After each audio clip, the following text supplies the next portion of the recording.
Hey guys, I'm outside today, and as school comes to an end and all that stuff, like lately for the past 2 weeks, God has been pressing in, telling me to surrender, to listen. That's the biggest thing he's been telling me. He's like, listen.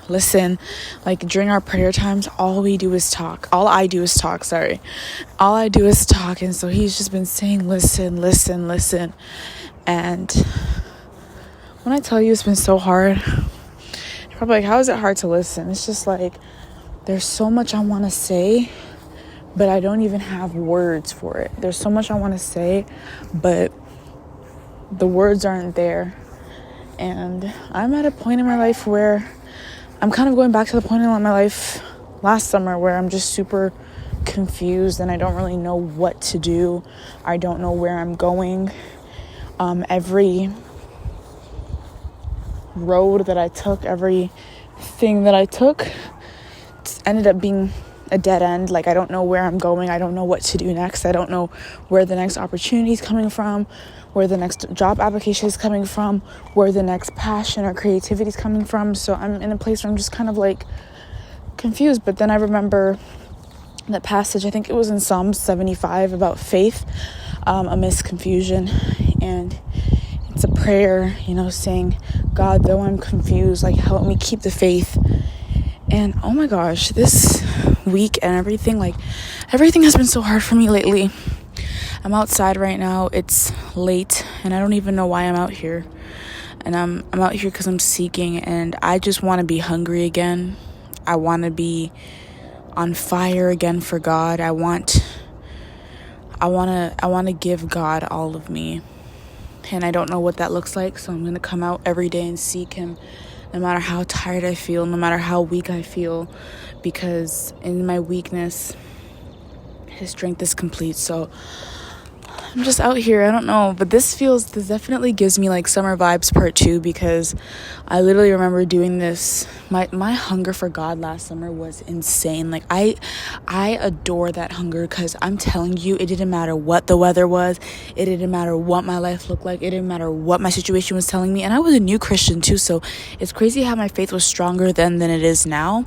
But when I tell you, I came out to the same spot every single day, seeking God. It didn't matter about every single day I sought out for God's face. Every single day. I didn't always get the answers. I didn't always get an answer that I wanted, but I never stopped. And one day I surrendered everything to God. And when I tell you, I was on my way back home and I got an email saying, you got an interview. And then 2 days after that interview, I got the job. And it was just like, it was so crazy. Like, I was like, this is not real. Like, that's how I knew, like, God is definitely real. Like, there's no way. I just surrendered everything to God. And my heart posture, like, my heart truly surrendered. That's how you know. Like, that's why God did it, because my heart was in full surrender. Right now, I've been telling God, I surrender, and yet things aren't moving because my heart posture isn't right. My intentions aren't right. Every time I'm thinking about where God is going to move me next, to be honest with you, because this is honestly just me being vulnerable, I'm always thinking about materialistic things. I'm thinking about a car. I'm thinking about traveling. And there's nothing wrong with traveling, having a nice car. There's nothing wrong with enjoying your life. God wants you to enjoy your life. But it becomes a problem when we seek the things on earth before we seek the things in heaven. And God says, if you seek me first, everything else you need will be added on to you. But the problem is, my spirit believes that. My spirit wants to believe that so much, but my flesh is so weak. Like, my spirit wants to believe that if I just keep going to God, everything will fall into place. And I do believe that, but my flesh is just so weak. And I had to come out here and I had to like sit here and talk to God. I had to, I'm like, I don't want to make this audio long. I'm going to make it as long as I need to. I had to come and sit here with God because I was scrolling through social media. I was drinking pop. I was having ice cream. And he's telling me, fast from sugar, fast from social media, fast from secular music. My fast from secular music has been going amazing. Like, I literally haven't been listening to secular music. I fell short a couple times, but I bounce back real quick. Like, I don't know what it is about that secular music, but if God tells me not to listen to that, I really don't. But in terms of like sugar and social media, it's been a little harder because I don't have a job right now. I don't tell you guys all my situation, but I'll tell you, I don't have a job right now. And the past few months has been one of the hardest times of my life. I haven't had a job for the past 7 months. I quit my job because God was calling me to a higher place and they didn't deserve me. And I had too much drive and passion to be in a very low income job. And I haven't been working for 7 months, and that's not because I couldn't get hired or I didn't have enough experience. I could have very much applied to any job I wanted to, and I could have got it right after my other job. But I was so obedient to the voice of God and I don't give myself enough credit for that. I'm just like, I haven't been working for 7 months. I just didn't get a job because God told me not to, but I was very obedient. Like in the hardest times where I just felt like, you know what, let me just hire here. Let me just put my application in. God told me, like, I don't want you to get a job. I don't want you to work. These next 7 months of your life are crucial and I don't need you to work. And so I did not work at all. People mocked me. The people who were closest to me didn't help me, and when they did it out of strife. They did it out of anger, bitterness. They taunted me, they insulted me before they did it. And it's been a hard 7 months, and right now I'm kind of on the burnout because and you know what, I don't give myself enough grace for that, and I always feel like tearing up when I talk about it because I've been in survival mode for 7 months. I've been asking people, by the way, I'm still in high school, so it's not like I'm 20 something, but like I've been asking siblings, parents for money for lunch, and like I'm being completely transparent right now, and it sucks to even say this out loud, but I haven't been able to do the skincare stuff I wanted to do. I haven't been able to basically take care of myself properly because I didn't have the funds for it, and the money that I was given, I use it just to get me by, to get lunch at school and stuff like that. And I tried to do many things in my own strength, and I tried to do many things my own way, and it didn't work out. And so I've just been surviving for this past 7 months. I haven't been able to take care of myself properly. Like, obviously I have like all the basic necessities, but there's a way in which I take care of myself there's a way in which I take care of myself that helps me operate in the best version of myself. Like, that helps me be on 100%, and I wasn't able to do that. And all I had was the word of God and the strength of God, and it was a big pruning season, and it was very, very hard, and it was all necessary though. Like, it was all building me, but it's just so crazy because obviously, like, now God's like, I'm elevating you, I'm taking you to a new place, I'm thinking about materialistic things because I've lacked that for 7 months, and it's been so hard. And now I feel like I'm on burnout. Like, I'm burned out from survival mode, and that's why I'm going to social media, and that's why I'm turning to sugar and fast food and instant gratification, and that's why I'm turning to all of these things, is because I've literally been in survival mode for 7 months, and I'm so tired. I keep saying that no matter how much sleep I get, no matter how many meals I eat, no matter how much I press in, like, I'm very weak and tired, and I feel horrible every single time I fall back into sin or I break, the obedience I'm supposed to have to God. But to be completely honest, like, I'm really tired, and I've been holding up good grades this whole time, and I've been literally, I haven't gone anywhere. I haven't gone out with anyone. I haven't went to the movie theaters. I haven't spent time. I haven't treated myself. I haven't been to the mall in 7 months.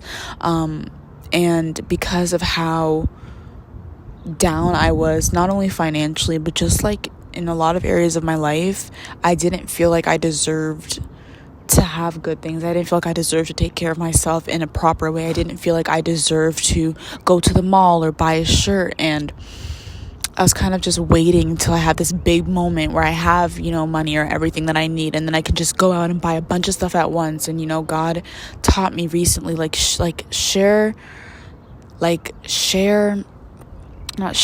get little things for yourself. You don't have to get everything all at once. Like, you can still treat yourself in little ways. And there's so many ways where God has been trying to treat me, but my mind has been so focused and centered on having everything, right away. But it's been so hard. Like, I have to be honest with you. I don't know what to do. I don't know where I'm at. I don't know what I'm doing. I'm being obedient. I don't know why. And I feel really bad every time I fall, or every time, I catch myself just scrolling, or every time I open another soda, or if I take candy, and it's always in the moments where I feel the most stressed that I turn to sugar. And I feel really lost, honestly. I don't know what I'm doing. I trust God, I do, because I've been here before, and he met me where I was with open arms, and I was a mess, but he met me exactly where I was. So I trust God. I don't know. I've been living in survival mode. I've been in the battlefield. I have been in the wilderness. I have been in Egypt for 7 months, and God is telling me now, all of a sudden, I'm going to elevate you. I'm going to change things. And it's just like a mind that has been in that area for 7 months. It does something to you, and I'm trying to change my perspective, but I honestly don't know how. I don't know how. All the things I used to love to do for myself, all the little things that made me happy, all the little things that made me my best friend, a lot of that required money. And I'm not saying that money is the end all and be all of happiness, but I'm saying like a lot of things feel much easier when that's not a factor that you have to think about or concern yourself about or worry about. And as I'm getting older, I have more responsibilities, and this time of financial insecurity, like, it really scared me. Like, this is the real world, and I'm lucky, to have parents and stuff like that, people, but like when I'm out on my own or whatever the case may be, like, I don't know what's gonna happen, and he taught me a lot about money management and managing your finances in a way where you don't find yourself in this predicament or this situation. And it was hard to learn this. It was really, really hard. Oh, I see a cute little bunny. It was really, really hard to learn this, but I'm happy that I did. I'm happy that God taught me